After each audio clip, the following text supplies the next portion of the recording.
Se 86% da população brasileira sofre por algum transtorno mental, por que a psicofobia ainda não é tão debatida? Bom, galera, a psicofobia nada mais é do que um termo não clínico utilizado para definir preconceitos que pessoas que possuem algum transtorno mental sofrem, seja depressão, ansiedade, esquizofrenia, bipolaridade e tantos outros que estão incluídos dentro desse termo. Cerca de 37% da população brasileira sofre por estresse severo, enquanto 59% sofre de depressão e 63% por ansiedade.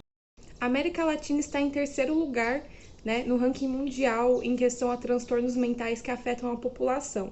Bom, durante a pandemia isso se agravou cada vez mais, com certeza todo mundo que está aqui sofreu alguma consequência, algum transtorno durante a pandemia e comprovando que realmente foi algo realmente que piorou ao longo do tempo. Eu trouxe alguns dados para vocês sobre investimentos sobre saúde mental.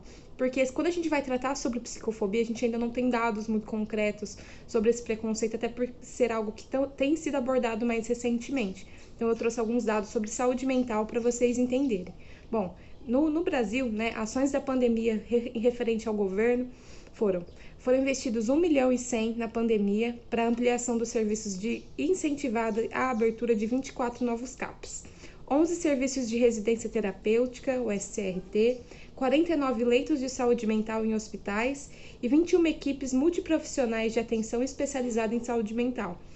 Bom, já deixo a minha crítica desde já, que realmente o governo fez o mínimo, é o mínimo que a gente cobra, é o mínimo que a gente precisa para conseguir sobreviver, porque já é muito difícil estar nessa conjuntura, ainda com a saúde mental desgastada, então espero que realmente fica um momento de reflexão para vocês, porque a cada 40 segundos, infelizmente, uma pessoa se suicida. Então é algo que precisa ser debatido, é algo que precisa ser pensado e espero que a gente consiga, ao menos, mexer um pouquinho com vocês e entender o quanto é importante falar sobre isso e quanto isso afeta as pessoas ao nosso redor, as pessoas que a gente ama. Então, muito obrigada pela atenção. Tenha uma boa noite. Psicofobia, discriminação. Ninguém duvida que há um preconceito ligado a quem tem a doença mental. Este preconceito isola o indivíduo em relação à sociedade e aos grupos como se fosse uma pessoa marcada pela doença ou pela possibilidade dela. Mas se você tem dor de estômago, se tem problemas de pele, dor no ouvido, se tem uma perna quebrada, não deixa de buscar um especialista, porque seria então um tabu buscar um psiquiatra ou a terapia.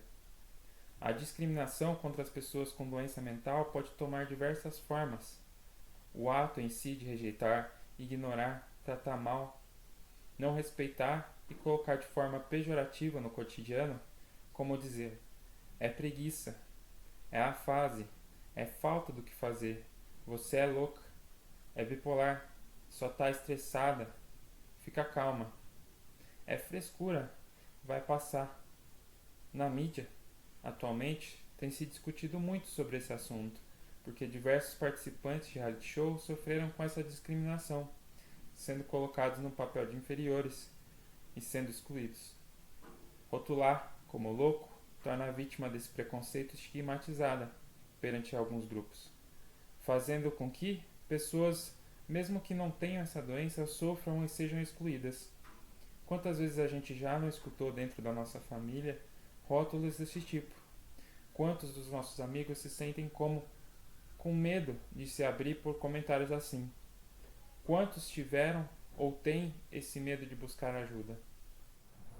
A psicofobia está diretamente ligada à manicomialização, um processo histórico de marginalização, exclusão, mercantilização e genocídio da população tida como indesejada. Hospitais manicomializados são verdadeiros reguladores sociais. Há exemplo, o Hospital Colônia, em Barbacena, Minas Gerais, que da década de 30 até a década de 80 foi responsável pela morte de mais de 60 mil pessoas, dentre as quais sequer 70% tinha o diagnóstico de algum transtorno mental. Essa situação ficou conhecida como o Holocausto Brasileiro. Dentre esses pacientes, a gente podia encontrar alcoólatras, andarilhos, prostitutas, mulheres empoderadas, homens tímidos e principalmente pessoas pretas. O racismo e o machismo estruturais são base da psicofobia. O psicanalista Freire Pereira fala da loucura como um fenômeno social decorrente dos modelos de loucura que a gente cria na coletividade humana, o que acaba determinando a culturalização da loucura. Ou seja, em outras palavras, o indivíduo ele não enlouquece segundo seus próprios desígnios, mas segundo a sua própria cultura. Cada sociedade tem as suas ideias de como deve ser o agir, pensar e sentir dos loucos. Mas há limite até para a expressão da loucura. E isso significa que a loucura é uma criação cultural.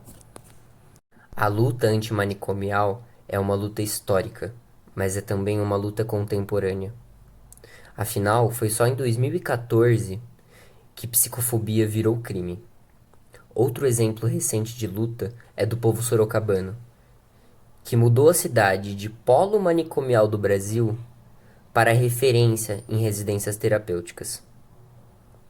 Não esqueçamos também de Inês da Silveira, provavelmente a maior revolucionária na área, que trocou a tortura pela arte. Não se curem além da conta. Gente curada é gente chata demais. Todo mundo tem um pouco de loucura. Felizmente, eu nunca convivi muito com pessoas ajuizadas. Inês da Silveira.